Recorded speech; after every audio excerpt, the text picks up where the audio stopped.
O Célio, ele não queria estudar quando ele estava aqui, não.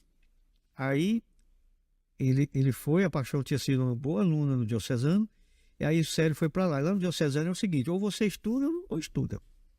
Se você deixasse de estudar um dia, você não acompanhava mais. Aí a mamãe ficou, assim, envolvida nessa perspectiva do Célio. Ela disse assim, o filho da Joaquina não queria nada, mas quando foi para o Diocesano, eu estava andando de bicicleta, eu e a Ana Lúcia, filha de Fogoió, que hoje é médica em uma das grandes cirurgiãs plásticas do Piauí. Ana Lúcia Santo Nascimento.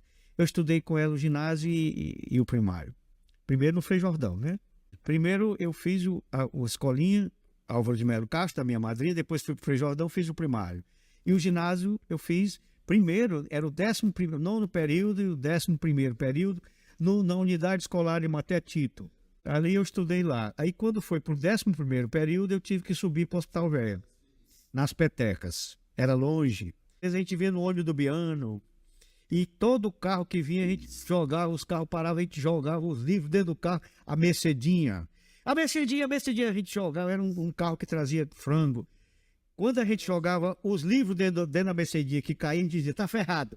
Depois que o livro tá dentro, a gente ia mesmo, em cima. Esse de Deca foi muitas vezes. E aí a gente era uma aventura, era bom demais. Foi o melhor tempo. Colega de sala, assim, foi colega de colégio? Não. Não? Não, Não, mas o de Deca foi o seguinte, minha irmã era professora de ciência e fez uma semana de nutrição. Aí tinha os tubérculos, as legumes, as vitaminas, não sei o quê. Aí todo mundo tinha que representar. Pegou o de Deca, que era magro, o corpo dele era um violão, e botou o nome copo de leite. E o de Deca dizia, eu sou o copo de leite. Em mim você encontra cálcio, ferro e outras substâncias. O ferro, os laticínios são feitos de mim. É a manteiga. Quando ele entrou, meu amigo, quando ele entrou com esse negócio, copo de leite, foi uma vai. Durante os 2 anos, era o povo gritando, copo de leite, copo de leite. Isso daí foi bonito. Aí eu tava andando de bicicleta com a Aninha, né? Aham. E aí eu não contava pra ninguém que eu ia pro Diocesano. Por quê? Era um trunfo, né? Aí a Aninha olhou pra mim e disse assim, tu já sabe onde vai estudar? Eu falei, não. Ela disse, lá em casa estão falando em Diocesano. Eu já estava dentro. Aham. Eu fiquei calado, nós nos encontramos lá. Fardados os dois. O Diocesano foi um impacto violento. Porque quem vinha aqui de um colégio público, né?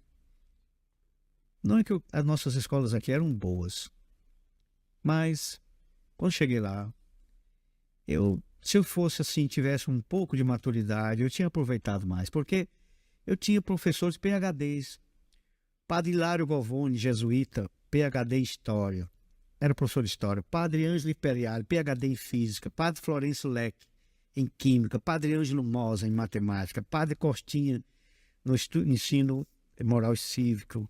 Política, consciência política. Padre Carlo Bretiani, cinema. Nós tínhamos... Vocês falam de cinema? Tínhamos um cineclube, eu fazia filmes.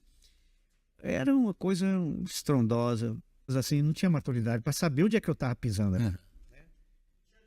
Não tinha dimensão da importância daqueles homens. Aliás, eu posso dizer que a minha formação devo a eles. Eu digo muito, o que eu sei, a igreja me ensinou, né? E foi justamente, graças a Deus, o convívio que eu tive com esses padres jesuítas, que são educadores por excelência, né? Os jesuítas. Depois de minha mãe, a maior influência que eu pude ter na vida foi o padre Florencio Leque. Foi um mentor, diretor espiritual. O padre Florencio era um homem que não ria para ninguém. Eu dizia assim, a definição que fiz escrever um livro sobre ele, o prefácio foi eu que escrevi, eu disse assim, o padre Florencio me deu a impressão, a primeira vez, de um homem que não ri. Mas um dia ele me esperou no fim do corredor rindo. Ele tinha um sorriso lindo e eu não sabia o que era, ele puxou a prova e eu tinha tirado 10. Aí eu disse, mudei a definição, o padre Florencio é um homem que ri quando eu tiro 10. Então até hoje na vida eu penso assim, quando eu me saio bem, eu digo, o padre Florencio está rindo. Do meu lado da minha cama tem um genuflexório, tem os santos onde eu rezo, tem um quadro, eu e o padre Florencio. Nas noites de depressão eu durmo com o padre Florencio abraçado.